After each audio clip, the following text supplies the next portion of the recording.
Bonjour tout le monde et bienvenue à la balado-diffusion du Bulletin F1. Je m'appelle Abdoussal et bienvenue à l'épisode numéro 34. Cette semaine, à l'approche du début de saison de la Formule 1, nous allons faire un jeu de prédiction saveur Bulletin F1, un jeu de réalité-fiction. Et pour ce faire, on a invité notre nouvelle recrue qu'on va vous présenter à l'instant. Il s'agit de Ana Maria Mercado. Bonjour Ana Maria. Oui, bonjour. Comment vas-tu? Ça va bien. Jusqu'à maintenant, ça va bien, il n'y a pas de problème. Excellent. Donc, Ana Maria, d'abord, bienvenue avec l'équipe. Ben, merci beaucoup de m'avoir invité à rejoindre l'équipe. Et est-ce que tu peux te présenter au public du Bulletin F1? Oui, en fait, moi, c'est quelqu'un qui aime la Formule 1. Depuis longtemps, je suis les courses, pas juste la Formule 1, mais c'est ça. En résumé, un passionné, mais que depuis 4-5 années, pues je me mis à faire la collaboration avec des pages pour commenter un peu qu'est-ce qui se passe, mais du point de vue d'un amateur. Ah, c'est super ça, c'est vraiment super.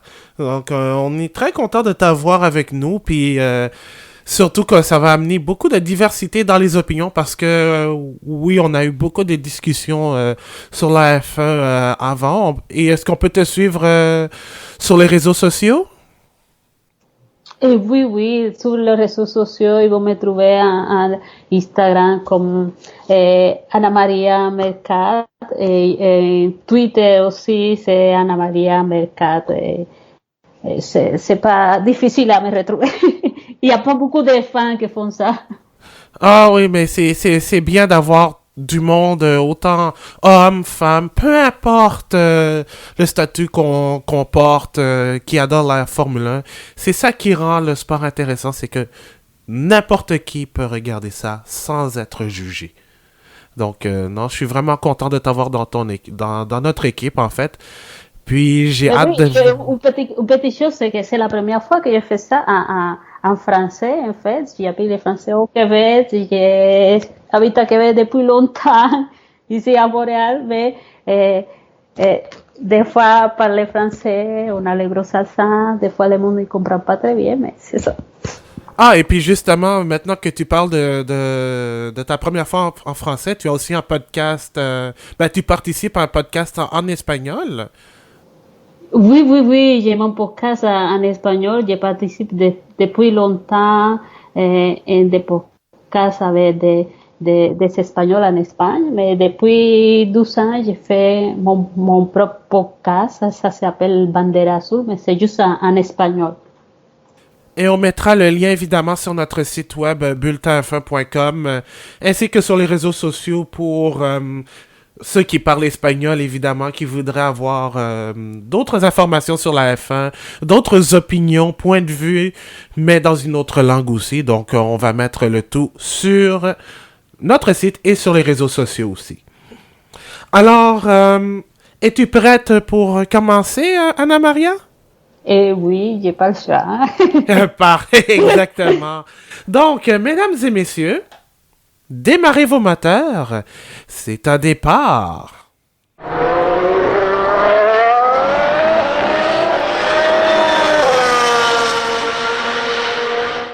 Alors, avant de commencer notre jeu de prédiction réalité-fiction, il faut qu'on parle d'une nouvelle qu'on a reçue un peu plus tôt ce matin, parce que en ce moment, on enregistre un jeudi matin, mais la nouvelle est arrivée, je pense, aux alentours de 7h, 7h15, heure du Québec. L'écurie McLaren a décidé de se retirer du Grand Prix d'Australie 2020 qui commence cette fin de semaine en raison de toute cette situation entourant la pandémie de coronavirus, puisqu'il y a un des membres d'équipe qui a été testé positif face à ce virus. Alors, l'équipe a décidé de ne pas prendre de chance et de se retirer. Alors, évidemment, ça fait suite à toute cette escalade d'annulation et de suspension d'événements sportifs, dont la NBA qui a hier soir, mercredi soir, devrais-je dire, suspendu sa saison régulière ainsi que les séries après que Rudy Gobert du Jazz de l'Utah ait été testé positif du coronavirus. Euh, Anna Maria, je voudrais avoir ton opinion sur cette question. Est-ce que le Grand Prix d'Australie cette fin de semaine devrait avoir lieu? Ben, qu'est-ce que je peux dire? Comme je te disais tantôt, on ne sait pas en fait quoi dire, mais c'est sûr que la priorité, c'est la santé, mais aussi, c'est donc à les autorités australiennes de prendre la décision parce que c'est eux qui organisent les Grands Prix et la FIA il doit se plier à la décision prise pour l'organisation. Jusqu'à maintenant, l'organisation était claire d'aller à l'avance des Grands Prix et ils ont pris des précautions de ne pas approcher trop les pilotes, le public. Et mon point de vue, c'est que c'est mieux quand tu fais un événement comme ça, et c'est mieux quand c'est organisé. Il est déjà organisé, ils ont pris des précautions, ils ont fait des recommandations au public. Le public il est prêt à y aller. En plus, ils ont donné à peu près 4000 billets. Ils ont donné beaucoup de billets à tout le monde qui a passé le mois de janvier, à tant de feux. Et il y a beaucoup de choses qui se passent à côté de ça. C'est que dans ce moment-là, l'annulation, je pense que parce qu'une équipe a pris la décision de ne pas participer,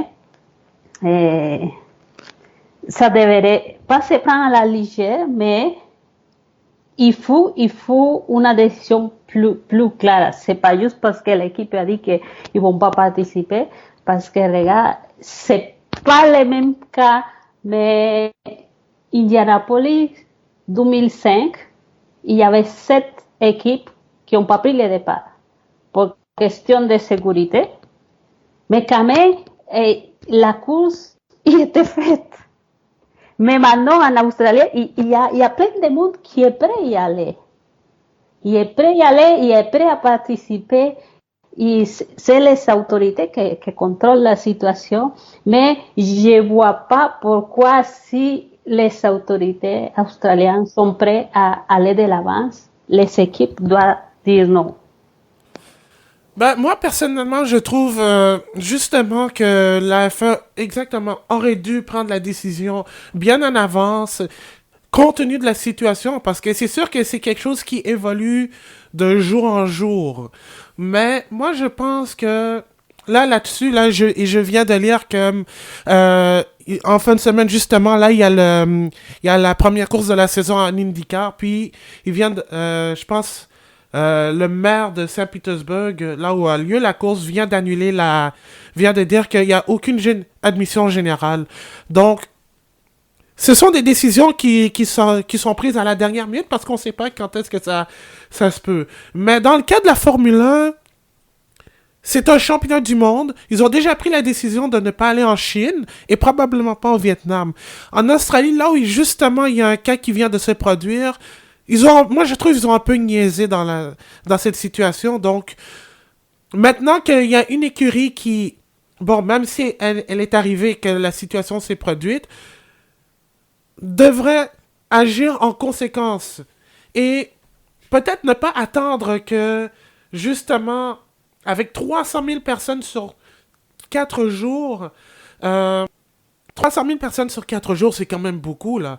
Donc, il faudrait ils auraient dû prendre l'avance sur les autres et dire, bon, pour l'instant, on n'y va pas, on met ça soit à huis clos comme au Bahreïn, ou tout simplement ne pas y aller. Moi, je pense que la FE est en train de niaiser avec cette situation. Mais il y a une petite chose qu'il ne faut pas oublier.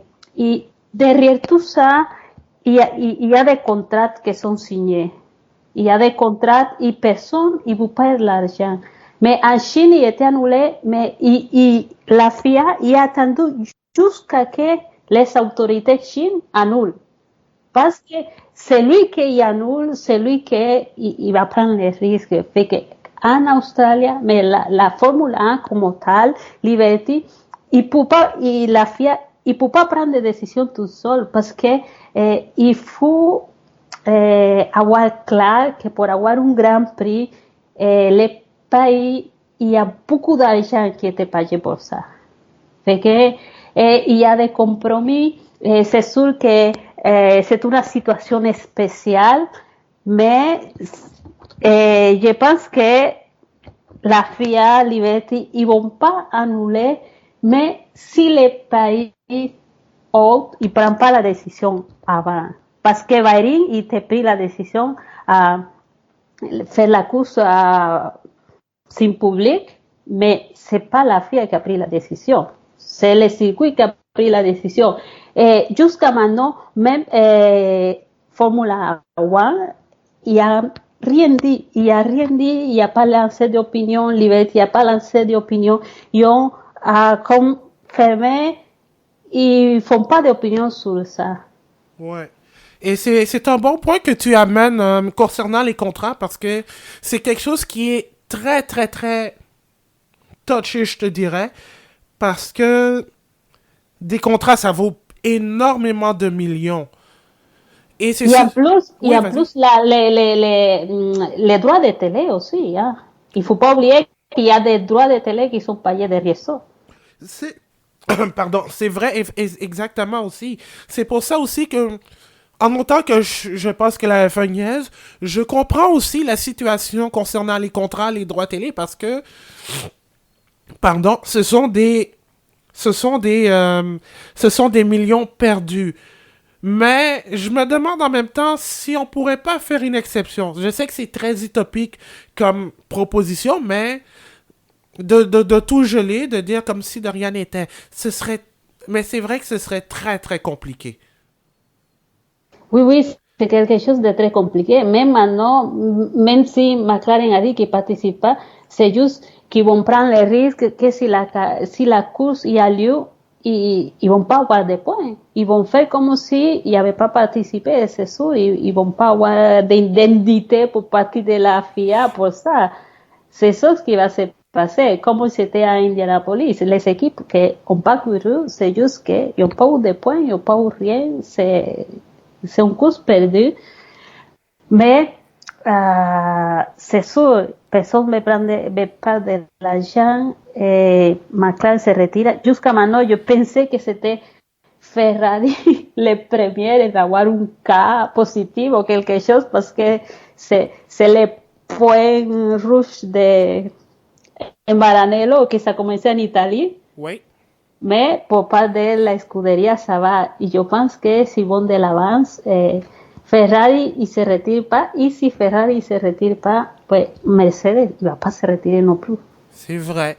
Puis j'ai trouvé aussi sur les réseaux sociaux, ben, il y a une petite précision aussi parce que Ross Brown, je pense il y a 2 ou 3 semaines, il avait dit ceci, que une course peut être annulée si une équipe n'est pas capable de se rendre sur place. Et non pas si l'équipe est sur place et que la situation de coronavirus affecte un des membres d'une équipe de la Formule 1. Et le règlement le dit clairement aussi. Et si jamais il y a un minimum de 12 voitures prêtes pour un Grand Prix, il peut y avoir un départ.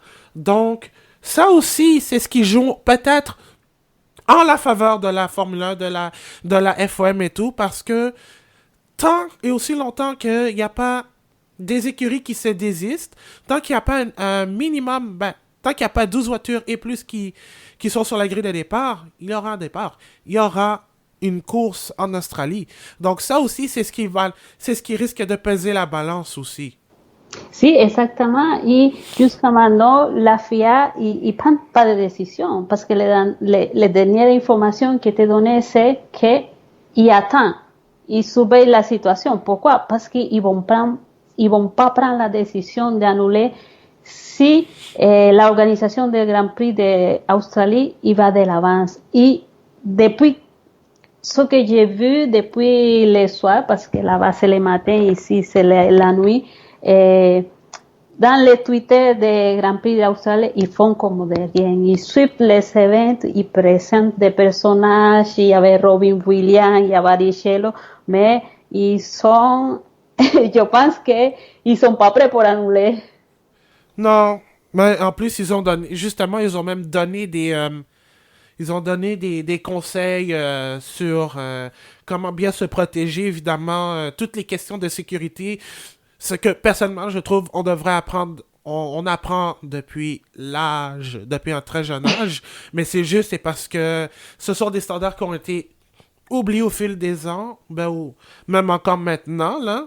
Mais c'est bien qu'ils le fassent aussi, en attendant la réponse du département de santé publique australien et de l'État de Victoria aussi.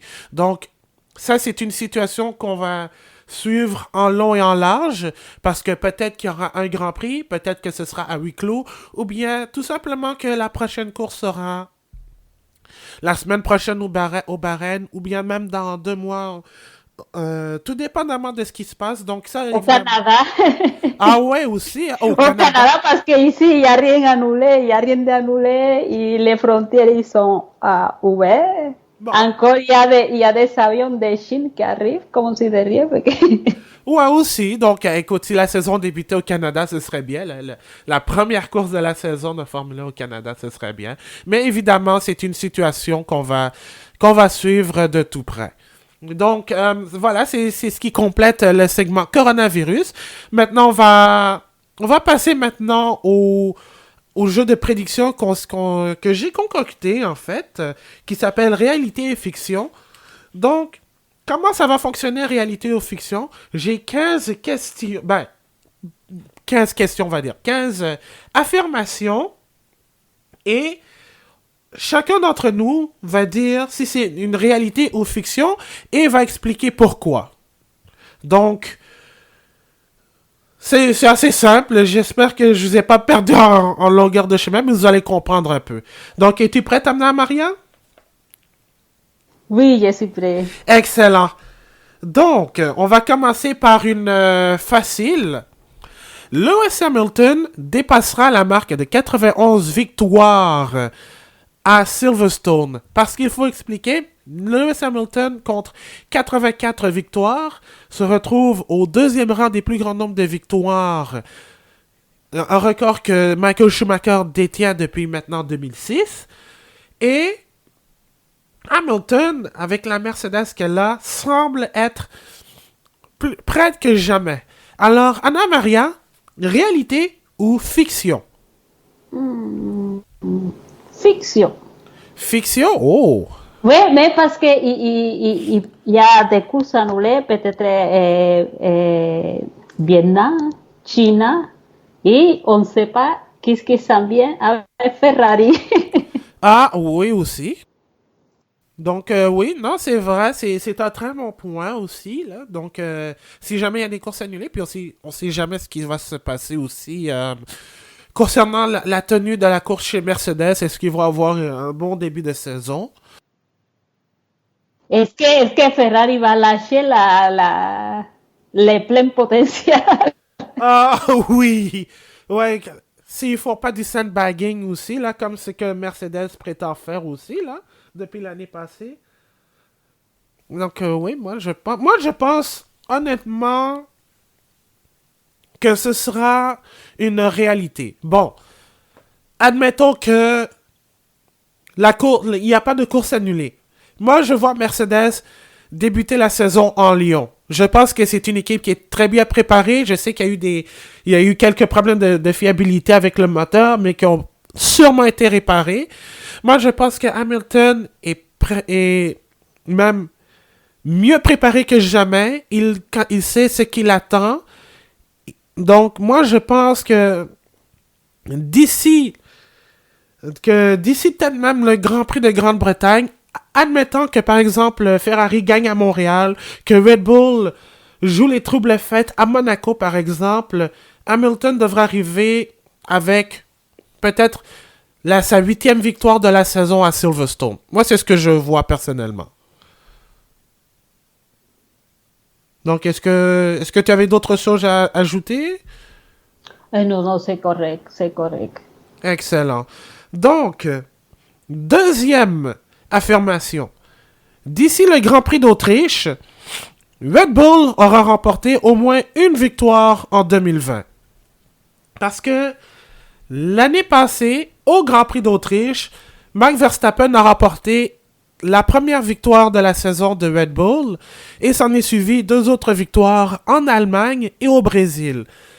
Avec les essais pré-saison qui ont eu lieu, on a vu que Red Bull avait une meilleure voiture que Ferrari et certains pensent qu'elle serait beaucoup plus proche de Mercedes que ce que Ferrari a été. Alors je me dis, est-ce que Red Bull va remporter au moins une victoire avant le Grand Prix d'Autriche? Réalité ou fiction, Anna Maria? Oui, yo pense que c'est una réalité. Y on travaillait très bien, y une bonne voiture, y si Honda avait l'unité de potencia y avancé un petit peu, y ont démontré l'année passée qu'ils sont capables. Ils ont démontré l'année passée qu'ils sont capables avec il y avait moins de potentiel, moins des attentes, mais je pense que cette année, oui, comme tu l'as dit, ils sont plus proches de Mercedes maintenant, dès qu'ils ont montré au test qu'est-ce qui était Ferrari. Mais on ne sait pas qu'est-ce qu'ils vont montrer Ferrari, mais ils sont proches. Oui, effectivement. Moi aussi, je pense que ce sera une réalité parce que il y a la voiture, mais il y a aussi le pilote. Je dirais bien même les pilotes, parce que si on s'entend que Max Verstappen, depuis 1 an et demi ou 2, là, commence à montrer le potentiel qu'on voit en lui. Il est constant, il est rapide, il ne fait plus d'erreurs bêtes. Donc, s'il continue sur la même forme qu'il avait à partir du Grand Prix d'Autriche, moi je pense que il y aura peut-être même 2 victoires pour Red Bull avant d'arriver en Autriche. Pour ce qui est d'Alex Albon, je pense pas qu'il est encore proche de remporter son premier Grand Prix, même si il est passé proche de monter sur le podium au Brésil. Mais moi, je pense que Red Bull a une paire de pilotes qui est capable de faire la job. Surtout en Verstappen. Et je pense que, comme tu l'as dit, avec le moteur Honda, je pense qu'ils sont rendus maintenant à un autre niveau. Donc, moi, je les vois vraiment se rendre sur la plus haute marche du podium au moins 2 fois cette saison avant le Grand Prix d'Autriche. Ou, je ne sais pas. Ça reste à voir. Oui, oui, c'est possible. Il ne faut pas oublier que Alex Albon, y avec lui, Verstappen, il peut avoir un allié. Il y a quelqu'un qui est proche toujours de lui. C'est pas Gasly qui était comme dans d'autres équipes en même temps.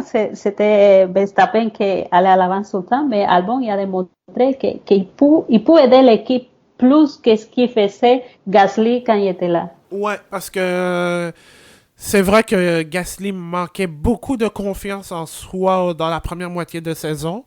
Donc, moi, je pense qu'avec ce que Albon nous a montré de Belgique jusqu'à Abu Dhabi, je pense que Red Bull pourra avoir un meilleur duo de pilotes que ce qu'on a vu en 2019.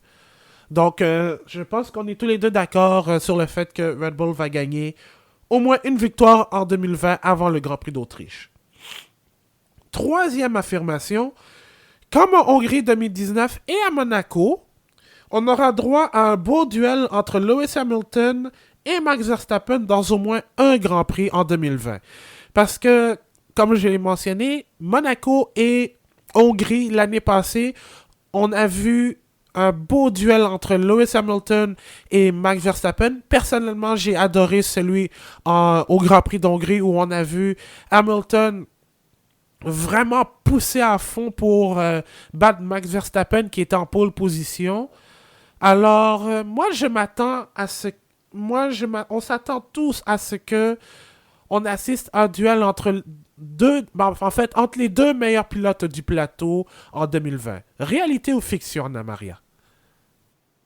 Oui, c'est toute la réalité. Peut-être on va avoir un duel avant que ce qu'on croit parce que Red Bull il vient un peu pompé cette année parce qu'ils ont retrouvé la confiance qu'il n'y avait pas l'année passée parce qu'il n'était pas sûr qu'est-ce qui s'en venait avec su nouvelle unité de potence.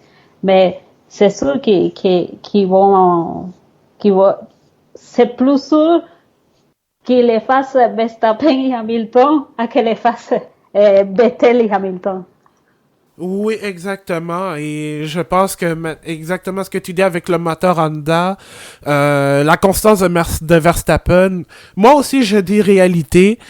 Est-ce que ce sera encore au Grand Prix de Hongrie? Je l'espère, mais je pense que ça va être peut-être même tout au long de la saison parce que Verstappen essaie de rentrer mentalement dans la tête de Lewis Hamilton avec des déclarations choc. Encore faut-il que ça se produise en piste et on sait que Verstappen a le potentiel de faire ça.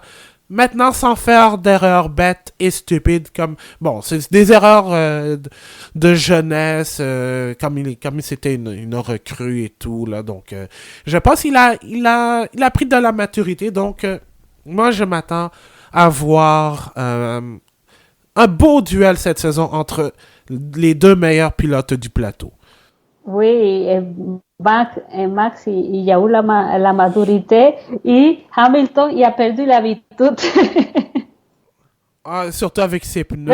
A perdu l'habitude parce que lui était en avant tout le temps, fait il était pas contrarié de se battre en fait avec quelqu'un, au moins que c'était son coéquipier. Ouais, maintenant, on s'entend que Bottas n'est pas Rosberg, même si il est un peu plus meilleur, mais à l'extérieur, qui d'autre a été capable de rivaliser constamment? Il y a eu Vettel, oui, mais Vettel commettait des erreurs. Là, Verstappen semble être maintenant celui qui va se rapprocher, qui va être en mesure de détrôner Lewis Hamilton. Ça reste à voir, mais moi je suis super confiant de voir cela en 2020. Ça, j'aime bien beaucoup ce point. Ferrari réussira à bien gérer ses stratégies de course. Parce que l'année passée, ça a été catastrophique en matière de stratégie de course. Il y a eu des désaccords entre Leclerc, Vettel et Leclerc pour savoir quelle était la bonne stratégie. Il y a eu des consignes d'équipe qui étaient très floues. Alors, est-ce qu'en 2020, ça va être mieux? Réalité ou fiction? C'est pas. Eh, mais je suis sceptique. Je le prends pour fiction. Pourquoi? Parce que yo vi con la Hani, mais por la gestión de medios, mais pas tant que les stratèges soient les mêmes, je vois pas pourquoi ça va changer. Non, je sais pas. Il faut qu'il le démontre pendant la course. L'année passée, il était pénible. Il était pénible. Les stratèges, il a rien fait. À la fin, c'est Vettel qui a pris le rôle de stratège. À la fin, il s'est donné de meilleurs résultats. Ferrari, je sais pas s'il change pas la politique, s'il change pas les stratèges, mais je vois pas pourquoi le résultat il va changer. Ouais, moi aussi. Moi, je vais aller dans fiction parce que je vois mal Ferrari, surtout avec la voiture. On ne sait pas quel est le vrai potentiel de sa voiture. Est-ce que c'est la troisième meilleure écurie du plateau?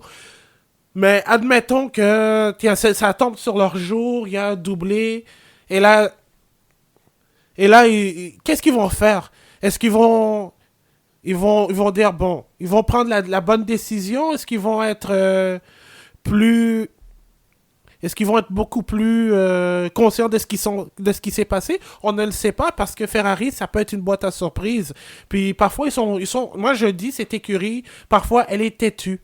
Elle est têtue, donc et surtout avec un Charles Leclerc prolongé à long terme et Vettel qui est en fin de contrat.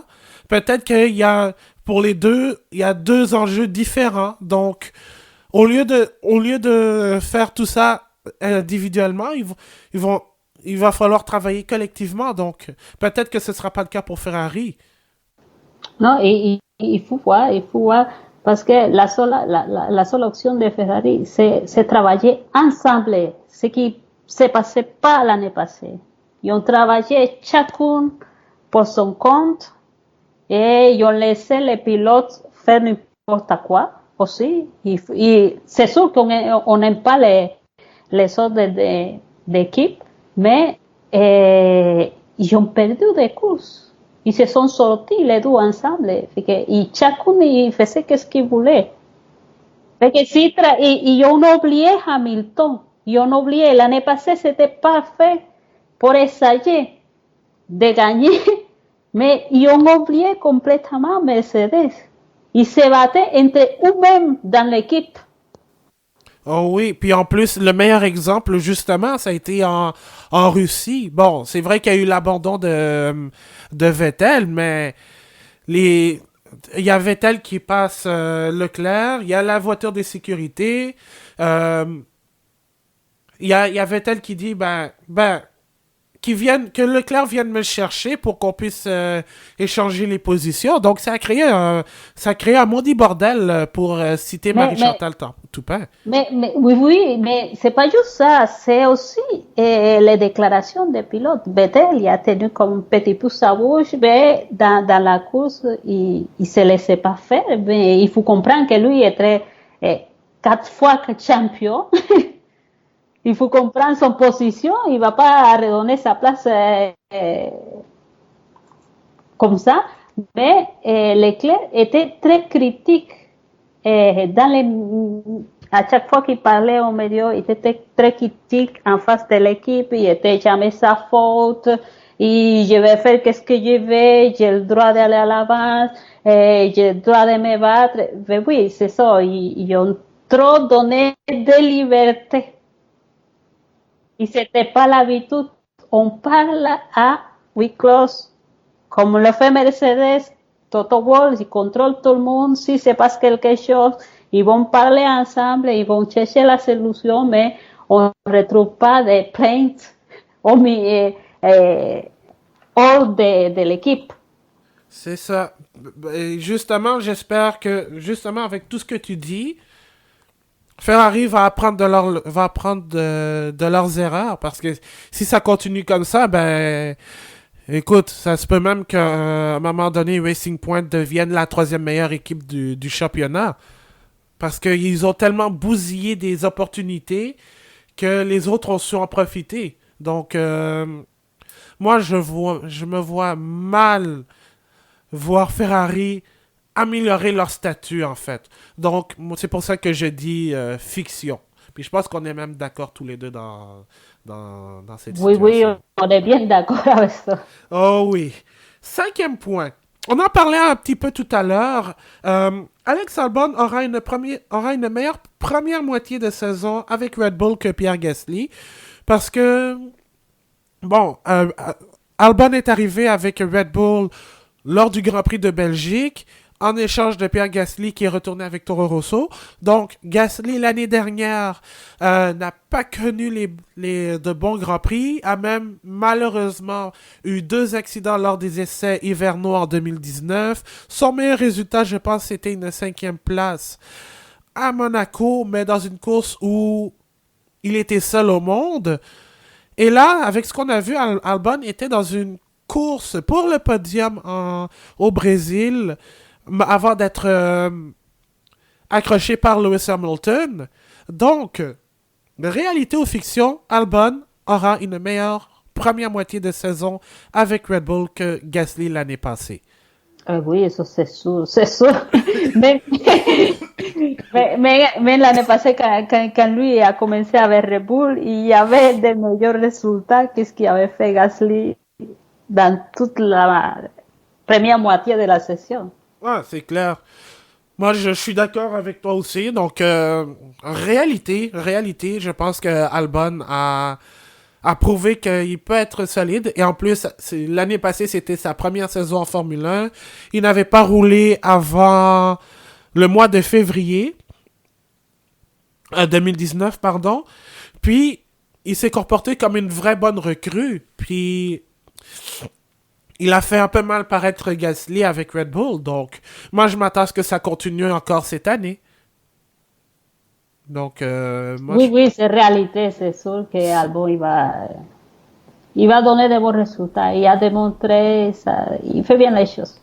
oui, donc je pense que là-dessus, on est encore une fois d'accord dans ce point-là. Point numéro 6. Sergio Perez de Racing Point inscrira 2 podiums cette saison. 2 podiums, on va dire. On ne sait pas si c'est minimum ou maximum, mais ce sera 2 podiums.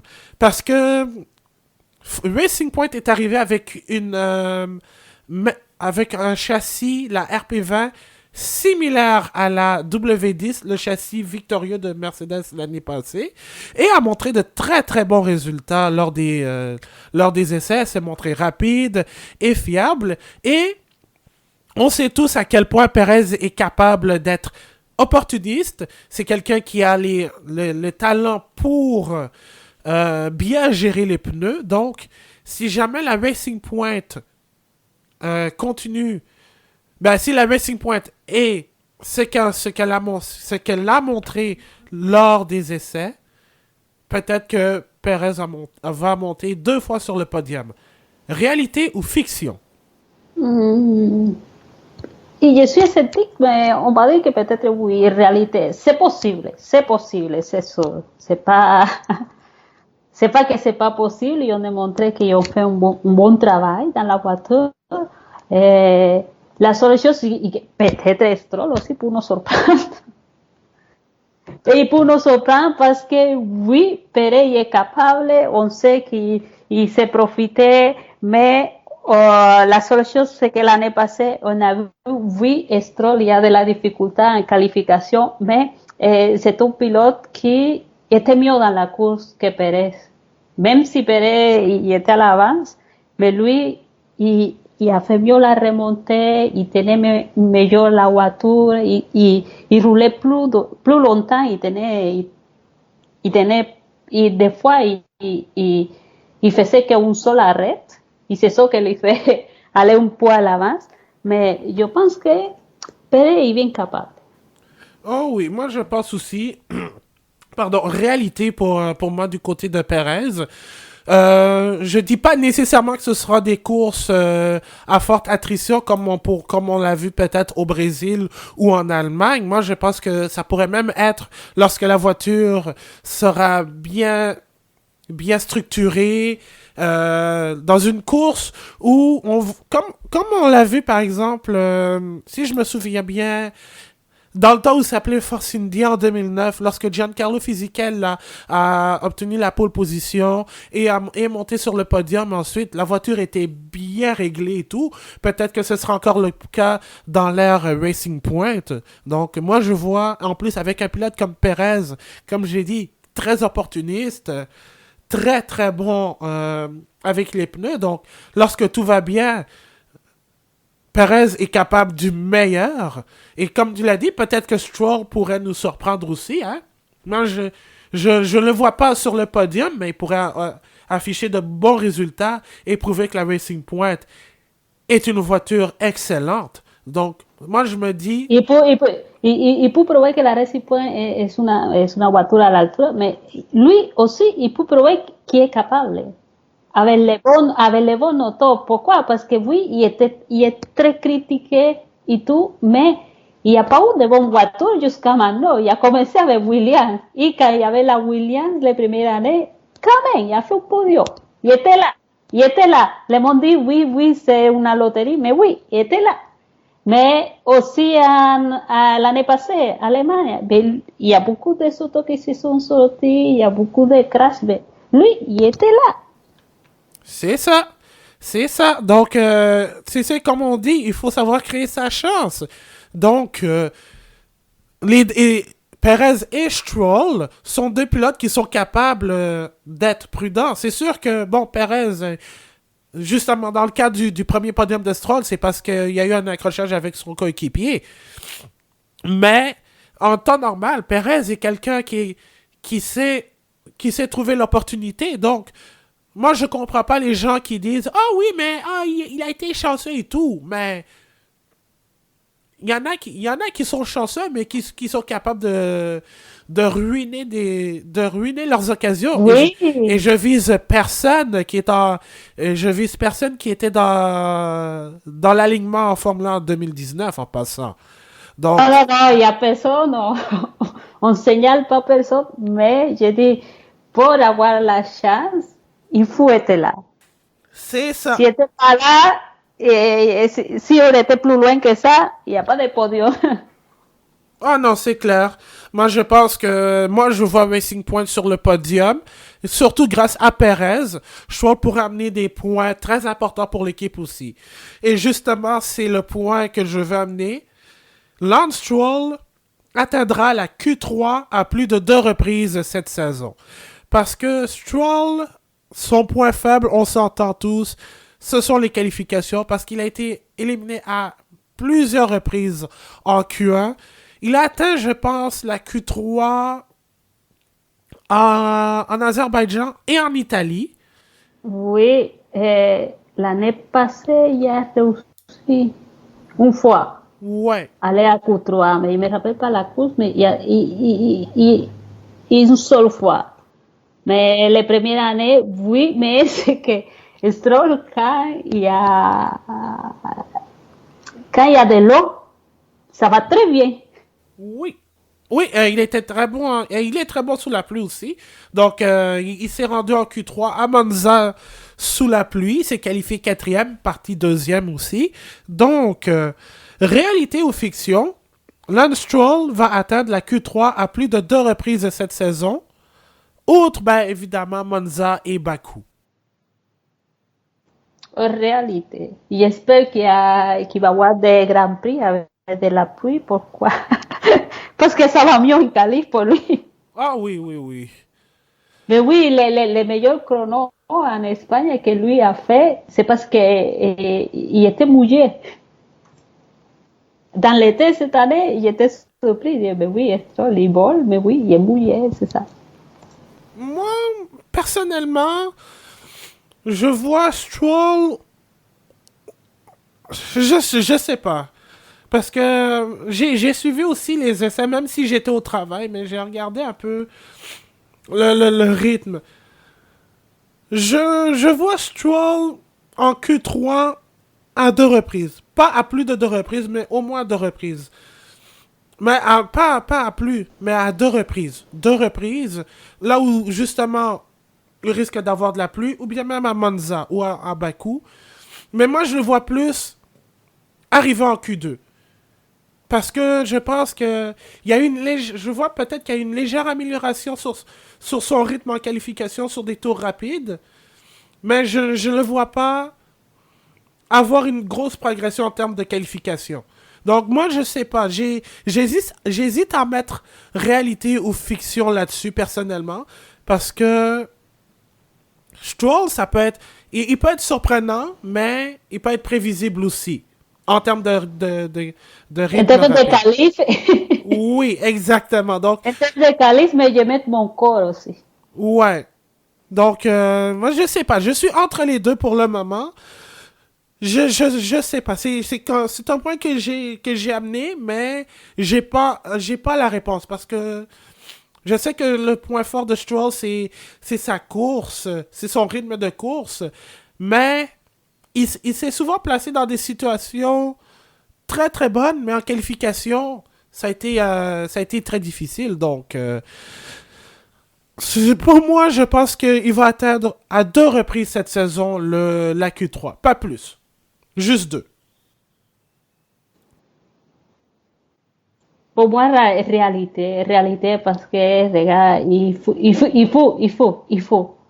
C'est juste parce qu'il faut que lui, il vaya à l'avance, il faut qu'il réussisse la qualif parce qu'il ne peut pas rester tout le temps derrière. Ouais, exactement. C'est ça, parce que... Oui, il y a à peu près, c'est la quatrième année, mais il faut qu'il réussisse la qualif. Parce que si lui a réussi à se mettre au moins à Q2, à Q2, à Q3, ça va aller mieux. C'est pas comme toujours sortir derrière. C'est ça, parce que oui, il gagne des positions, il gagne beaucoup de positions, mais c'est parce qu'il part en arrière. Au moins, il a réussi ses départs, c'est ça le plus important. Mais si tu veux maximiser tes chances de marquer de gros points, ben, qu'il améliore son rendement en qualification. Donc, qu'il le fasse à partir du Grand Prix, ben, du premier Grand Prix de la saison. Et ensuite, on jugera s'il y a eu vraiment une progression. Donc, ça, c'est à voir avec le cas de Lance Stroll. Point numéro 8. Celui-là, j'ai vraiment hâte de t'entendre là-dessus, là, parce qu'on en a beaucoup parlé via messagerie texte. Fernando Alonso annoncera qu'il entamera officiellement des démarches pour revenir en Formule 1 en 2021. Fiction, fiction, fiction. Je vais m'expliquer. C'est toujours fiction. Tu peux finir ta phrase, mais c'est fiction. J'ai hâte de t'entendre là-dessus, mais oui, parce que Alonso n'a plus de projet avec l'écurie F1 de McLaren, mais il va participer aux 500 000 d'Indianapolis avec l'équipe Arrow Smith Peterson McLaren, l'équipe avec qui il a fait fusion. Donc, il va être la troisième. Il va tenter de se qualifier avec la troisième voiture de cette écurie. Mais là, on ne sait pas. Et il parle beaucoup de revenir en Formule 1, qu'une écurie voudrait qu'on le signe pour 2021. Alors, je connais déjà ta réponse. Ben, tu l'as déjà dit, ta réponse, Anna Maria, mais moi, j'ai vraiment hâte de t'entendre sur le pourquoi. Mais parce que c'est bon maintenir l'opinion publique, les rumeurs, ça c'est bon, ça fait des nouvelles à chaque jour. Quand le monde il parle de Fernando, il y a toujours quelque chose de spécial, je ne sais pas, il faut qu'on clique là-dedans pour voir qu'est-ce qui se passe. Mais c'est fiction. Pourquoi? Parce que il y a aucune équipe qui est prête pour l'appeler. Et Ferrari, il pense pas à Fernando. Pourquoi? Parce qu'ils ont signé Leclerc jusqu'à 2024. Et Mercedes, il appelle pas Ferrari parce que, il appelle pas Fernando parce qu'il y a un passé avec McLaren. Il sait Mercedes qu'il y avait la unité de potence. Ils n'ont pas bien pris ça. Mais il se va pas faire appeler. Après ça, qu'est-ce qui reste? Red Bull, non, Red Bull, il appelle toujours ses pilotes, il y a Max Verstappen, il y a ses pilotes où ils sont pas prêts non plus à payer pour ce qu'il demande Fernando. C'est ça le problème. Et Fernando, il dit, lui, il coûte, il va pas aller pour moins d'argent qu'est-ce qu'il demande, parce que lui, il dit que c'est ça, il le valent. Mais les équipes, ils sont pas prêts à l'embaucher. Ils sont qu'ils sont prêts à l'embaucher, mais c'est sûr que William, il va dire non à Fernando. Mais, ils vont pas payer qu'est-ce qu'ils demandent. Ils ont pas non plus la voiture que lui, il veut gagner, il veut rester, il veut s'amuser, il veut une voiture performante qui le fait gagner des courses, mais il n'y a pas ça non plus. Et à McLaren non plus, il n'y a pas, ils ont déjà coupé avec. Lui, il se retrouve en Haro. Pourquoi? Parce que ça n'a pas marché avec Andretti. C'est juste pour ça. C'est pas parce que c'était son premier choix ou c'est parce qu'il a pensé. Même si lui, il le dit, c'est pas vrai. Lui, il était prêt à s'engager avec Andretti. Tout était prêt. À la fin, tout était bloqué. Ça n'a pas marché. Et lui, il voulait courir parce que c'est ça. Les seules voitures qui restaient pour lui en Indy qui étaient prêts à s'engager avec lui, c'était Haro. C'est juste ça. Mais je pense pas que lui va revenir à la Formule 1. Il y a plusieurs éléments. Il n'y a pas l'équipe, il n'y a pas la voiture, il y a pas non plus l'argent des équipes pour les contrater non plus. En plus, il y a beaucoup de pilotes, de nouvelles pilotes qui s'en viennent. Et Fernando, il va avoir 40 ans. Fait que c'est Kimi, le seul vieux monsieur à la Formule 1, c'est Kimi, mais tu sais, Kimi, il était capable de s'engager avec une équipe, même s'il sait qu'il peut pas faire le podium, parce qu'il est capable de le faire parce qu'il aime ça. Il cherche pas des voitures performantes, il cherche pas de l'argent, juste parce que lui, ça va bien, il veut continuer à rouler et ça marche. Mais c'est pas Fernando, Fernando, il veut juste gagner. Ouais, c'est clair. Mais moi aussi, j'y vais avec Fission parce que c'est ça, comme tu disais, il y a plusieurs écuries. McLaren probablement voudra pas le réembaucher parce qu'ils ont un bon duo de pilotes. Je pense que l'opinion générale dans le paddock est unanime. Fernando est un très bon pilote, mais c'est quelqu'un qui peut avoir qui peut être très toxique quand les choses vont mal. Donc, admettons que, par exemple, je prends l'exemple. Chez Haas, tout va bien. On décide d'embaucher Alonso. On a l'argent pour. Il y a des projets très intéressants et tout. Mais au moment où ça va mal, il va y avoir un méchant gros clash entre Alonso et Gunther Steiner. Je prends l'exemple le plus facile parce que on sait tous comment Steiner est. Mais ça va refléter un peu ce qui se disait lorsqu'il était chez Ferrari et avec McLaren aussi. Quand ça va mal, il va, il va vraiment se mettre en colère, il va sortir des déclarations choc. Donc, et en plus, bon, tu dis, il a 40 ans, certes, mais je pense il a encore le potentiel, mais je vois pas une écurie avec probablement de jeunes pilotes qui poussent en Formule 2, signer un pilote, bon, qui a encore la gloire. Je vois mal une écurie signer Fernando Alonso à 40 ans et snobber un jeune pilote très prometteur, comme par exemple Robert Schwarzman ou bien Mick Schumacher à la limite, être snobé.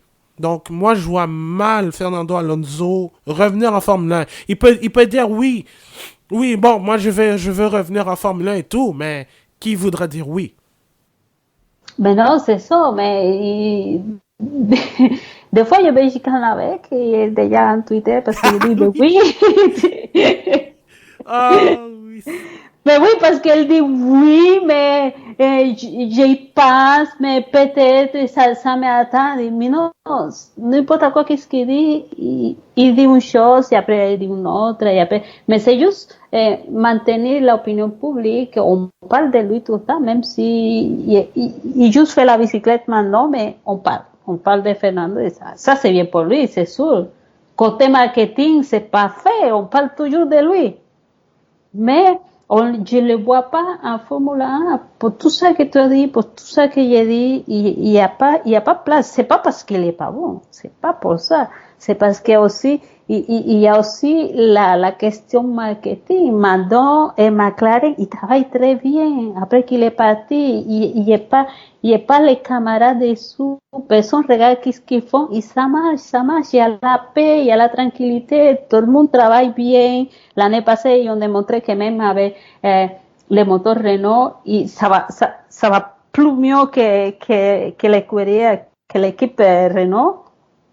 Mais ça aussi, il y a une partie de tranquillité. Il n'y a pas personne qui dit quoi faire, qui parle toujours au milieu, qui fait des critiques. Et ça c'est quelque chose que dans une équipe, il vaut beaucoup.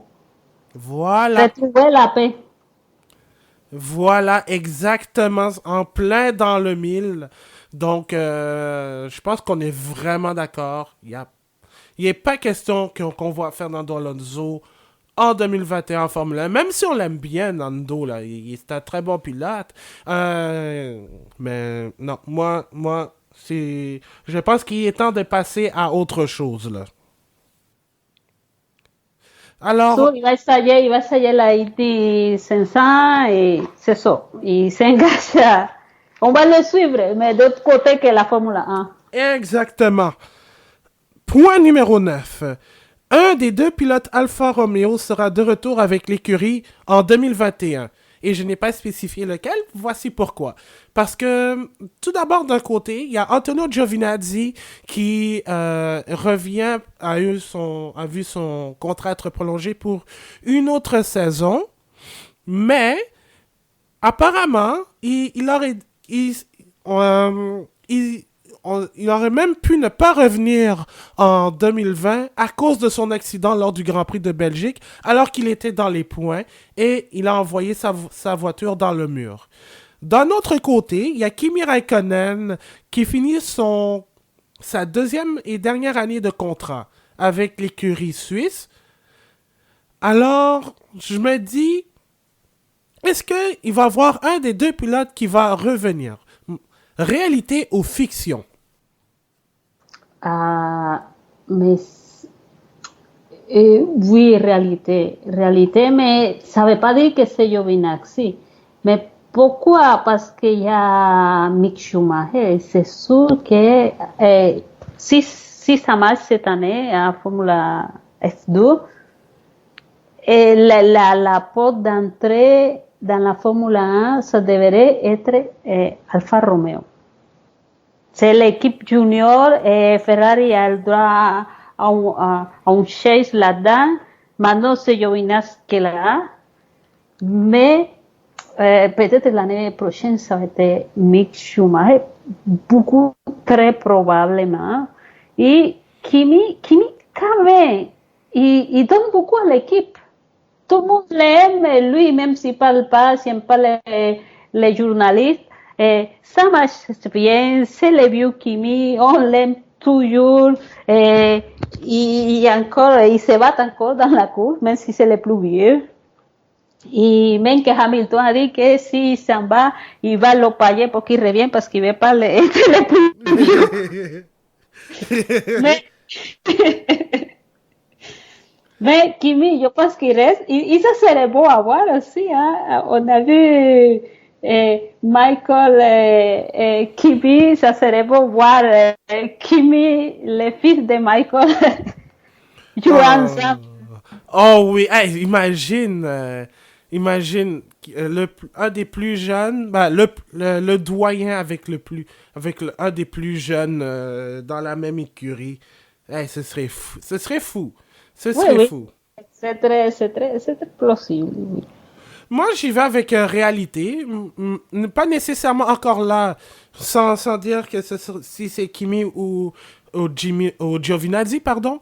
Parce que moi, je vois Giovinazzi, je pense qu'il a appris de ses leçons. C'est vrai que c'était sa première saison complète en Formule 1.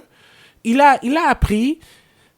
Mais en même temps, l'Alfa Romeo a eu des chutes de performance au cours de la saison, ce qui n'a pas aidé Giovinazzi. C'est sûr, là, j'ai parlé du Grand Prix de Belgique où il a cru que peut-être que c'était terminé avec Alfa Romeo pour 2020. Mais pour ce qui est de Kimi, est-ce qu'il a encore la motivation? Probablement, parce que peut-être si tu as vu Drive to Survive, il a dit qu'il fait ça comme une passion. Donc, est-ce qu'il va en avoir assez après 2020? On ne le sait pas.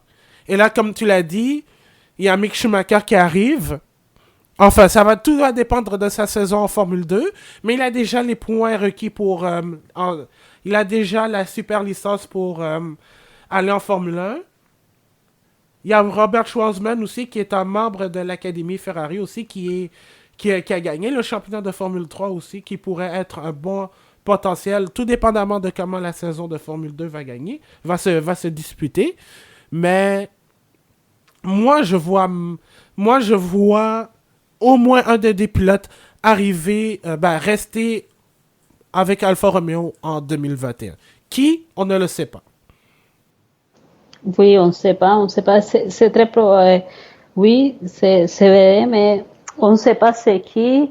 C'est juste que Giovinazzi, il faut qu'il démontre des performances parce que de toute façon, sa chaise, c'est la plus facile à changer. Mm-hmm. Parce que c'est la scuderia Ferrari qui prend la décision. C'est vrai, ça aussi il faut le préciser parce que Giovinazzi est un membre Ferrari aussi. Il est le troisième pilote de la Scuderia. Donc, Oui, et qu'en fait, il était renvoyé. c'est vrai. Il Donc, était appelé après à rescousse parce qu'il manquait de pilotes, en fait, parce que Leclerc il était passé à Ferrari. Il manquait quelqu'un pour assurer la chaise. Mais c'est ça. donc, donc c'est ça. Donc, Giovinazzi est un pilote Ferrari. Donc, il y a le volant, on va dire, Sauber slash Alfa Romeo qui appartient à Raikkonen. Puis il y a le volant Ferrari. Il y a le côté Ferrari qui appartient à Antonio Giovinazzi. Donc, ça va être très intéressant pour 2021 de voir comment ça va s'arranger, tout dépendamment de la saison 2020. Point numéro 10. Après 5 courses, Lando Norris marquera plus de points que Carlos Sainz. Parce que l'année dernière, Sainz n'a pas marqué de points après 3 Grands Prix, surtout à cause de malchance. Donc Norris en a profité pour en marquer un peu plus. Mais je me dis en me basant que pour cette année, Norris qui est sur sa deuxième saison va apprendre va utiliser tout ce qu'il a appris en 2020 pour connaître un bon meilleur début de saison que ce qu'il a connu l'année dernière et être au même niveau, voire même être un cran plus haut que Carlos Sainz. Alors, réalité ou fiction, Norris marquera plus de points que Carlos Sainz en 2020, dans les 5 premières courses de la saison. En réalité. Pourquoi? Parce que l'année passée, Doris il était légion, il était nouveau, c'était son première fois en Formule 1. Il était quand même bon, parce qu'il ne faut pas oublier que ça c'est le même temps que Verstappen en Formule 1. Il y a l'expérience, il y a l'habitude, mais il y a aussi que il y a quelqu'un d'autre qui a donné pour le passé de meilleurs résultats que lui. C'est pour ça qu'il s'est retrouvé hors de Red Bull, même s'il n'était pas content. Mais Norris aussi, c'est comme, pour McLaren, c'est comme Hamilton à l'époque. C'est le petit joujou, celui qui était créé. C'était les petits gens qui appartenaient à l'académie de McLaren. Que si lui il a de bons résultats, tu sais qu'à McLaren il y a pas de laisse passer. Chaque pilote il va faire sa course comme le faisait Senna à l'époque, comme le faisait Hamilton et Alonso. Mais Norris, il est capable. Maintenant, lui, il connaît tous les circuits. Maintenant, il a fait une session, fait que maintenant, il est capable de mettre en pratique tout ce qu'il a appris l'année passée. Et oui, Carlos, il a eu de mauvaises chances, mais Norris aussi, il y a eu de mauvaises chances comme Canada. Et il a explosé l'auto carrément. Il y a eu beaucoup de choses qui se sont passées. Mais je pense que c'est vrai, il est capable. Mais Sainz, il faut qu'il fasse attention, mais c'est à son coéquipier. Parce que son contrat de Sainz, il finit cette année. C'est vrai, c'est vrai. Moi aussi, moi je vais aller avec... non, en fait, non. Moi je vais aller avec fiction. Parce que moi je pense que Carlos Sainz... lui aussi, c'était sa première saison chez McLaren. Puis moi, je pense que il y a l'expérience, certes, mais je pense que Sainz a vraiment montré comment travailler avec McLaren. Et je pense, bon, les 3 premières courses, comme je l'ai dit, c'était surtout de la malchance. Mais moi, je pense que Sainz a fait du très bon travail lors des essais, tout comme avec Norris d'ailleurs. Mais je pense que Sainz va avoir encore l'avantage. Je dis pas que Norris va avoir un mauvais début de saison, mais je pense que ça va être vraiment serré entre les deux. Je pense que Mais Sainz. Sainz, c'est une chose. Lui, il a l'avantage de toute façon, mais l'avantage de l'expérience. Mais ça le fait aussi commettre des erreurs, parce que lui, c'est un pilote qui dit, je vais de l'avance. On dit malchance, mais lui aussi, c'est un pilote qui dit, je me laisse pas faire. S'il faut accrocher Verstappen, je l'accroche. C'est là où lui, il part des points. Quand il se met dans la tête qu'il se laisse pas faire, il donne pas, ben, Norris, il fait pas la même chose, il va profiter. C'est vrai, c'est un très très bon point aussi là que tu amènes parce que c'est vrai que Sainz justement il a presque la même approche que Verstappen là vraiment jouer Oui, du coude. si je me trompe pas, dans la première partie de la session, il a accroché à Verstappen. Il a dit, non, c'est pas question qu'il le laisse passer, c'est pas ma faute. Mais oui, il a accroché l'année antérieure aussi, il avait accroché une fois à Stroll aussi. Il Oui, a dit, pas question, même si était pénalisé et tout, il disait, non, mais pas question que je laisse passer. C'est là où il doit travailler. ça c'est bien, ça c'est très très vrai en plus. Donc non c'est ça parce que si dans des situations de course où on est où Sainz est roue contre roue avec un autre pilote, il va devoir être très prudent parce que McLaren veut garder veut garder la quatrième place au championnat des constructeurs. Et lui-même le dit que Racing Point et AlphaTauri sont des menaces aussi. Donc si jamais Sainz fait comme si il continue à garder cette même esprit de ne jamais lâcher et que ça va mal, ben là ça risque d'amputer McLaren. Et c'est là justement comme tu dis, il perd des points dans cette bataille avec Lando Norris. Oui, c'est ça que yo dice.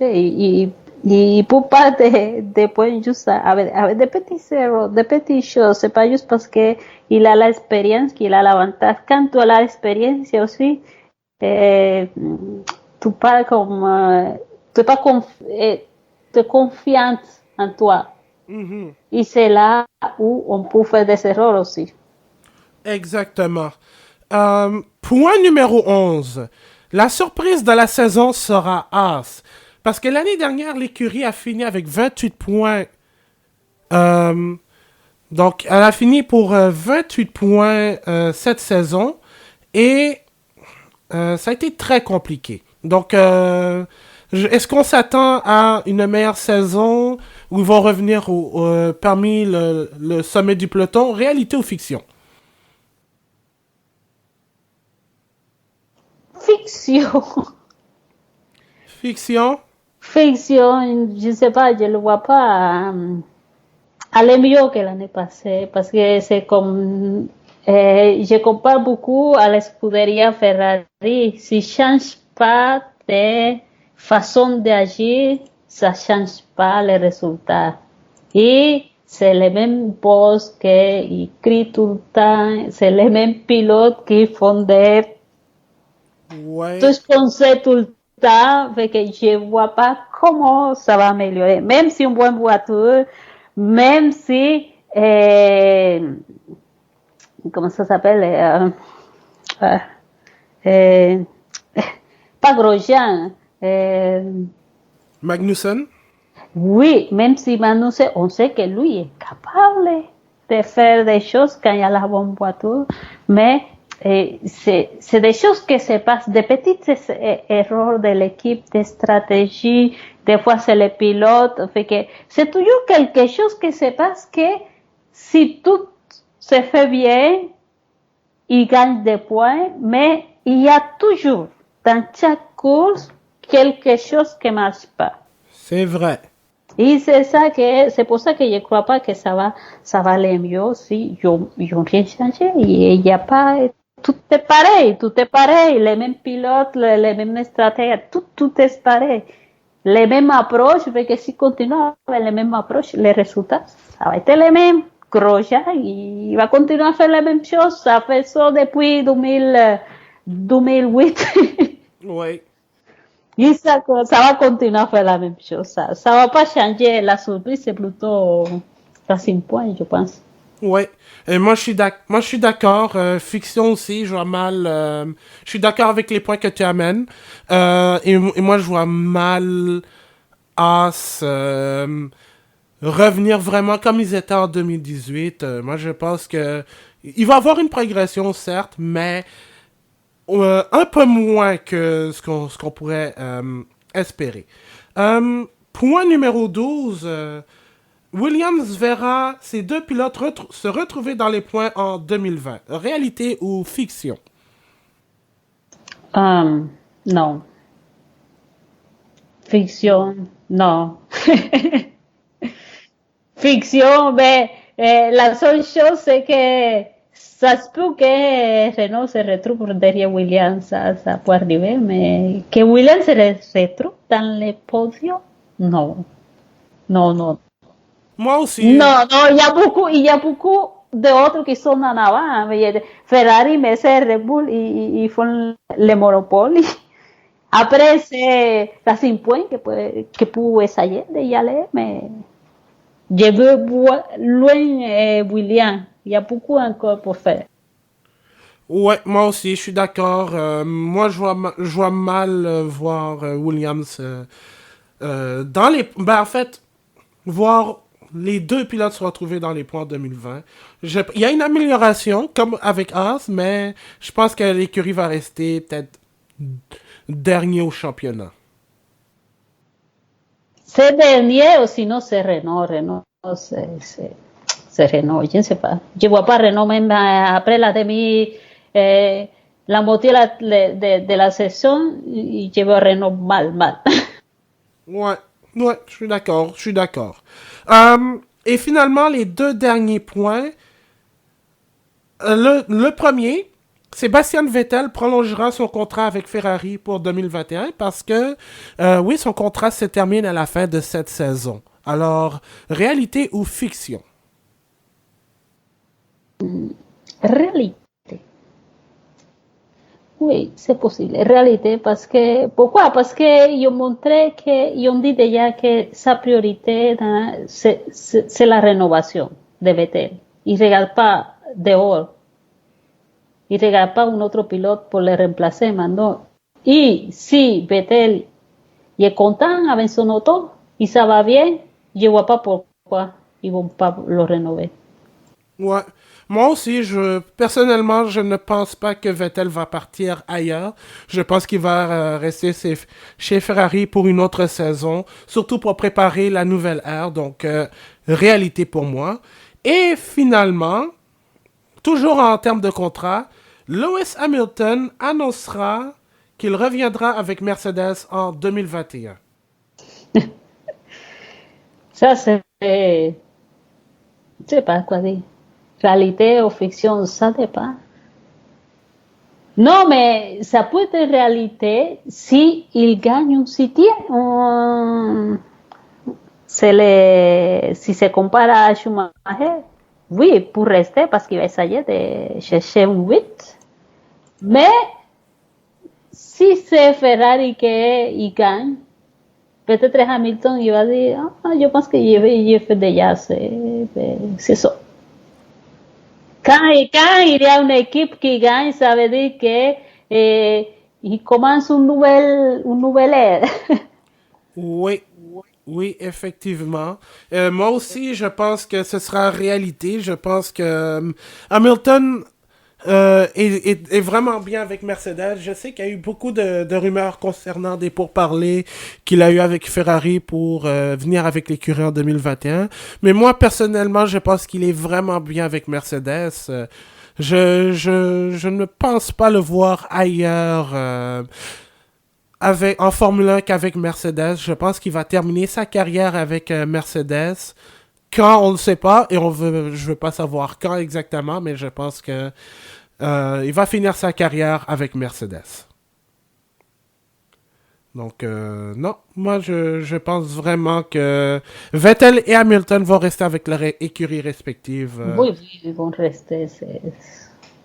Ça là que oui, ça s'aligne pour ça. Oh oui. Alors, c'est ce qui complète en fait le jeu de réalité et fiction. Anna Maria, je te remercie énormément d'avoir été là. Évidemment, tu seras là aussi pour d'autres podcasts. Donc, je suis vraiment content et en plus, on a eu une très très belle discussion aussi. On n'a pas été d'accord, et c'est ça que j'aime aussi, c'est que, comme je l'ai dit, il y a une énorme diversité d'opinions.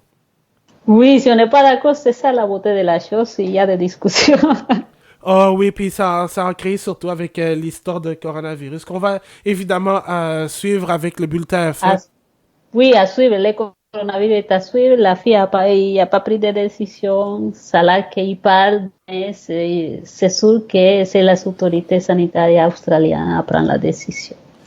Exactement, donc évidemment, donc vous pouvez nous suivre sur les réseaux sociaux, sur Facebook, à facebook.com/bulletin F1, sur Twitter, le bulletin F1 en un seul mot, et sur Instagram avec le même sobriquet, le bulletin F1, pour suivre toutes les actions.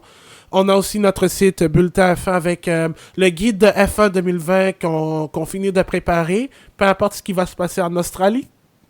Et aussi les textes, les chroniques, les bulletins de notes, les avant-courses. Tout va se retrouver sur notre site Bulletin F1 et la balado-diffusion officielle, ainsi que le podcast Histoire de F1 se retrouve sur notre site bulletinf1.com.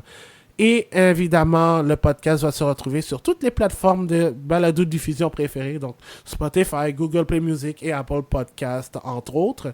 Anna Maria, un énorme merci d'avoir été là.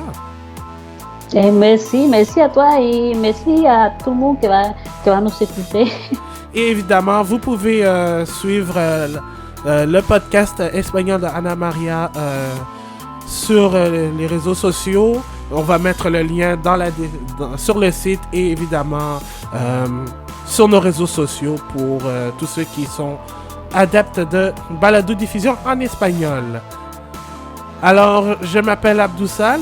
Merci d'avoir été là. On continue toujours de rouler avec le bulletin F1 et on se retrouve une prochaine fois. Salut tout le monde!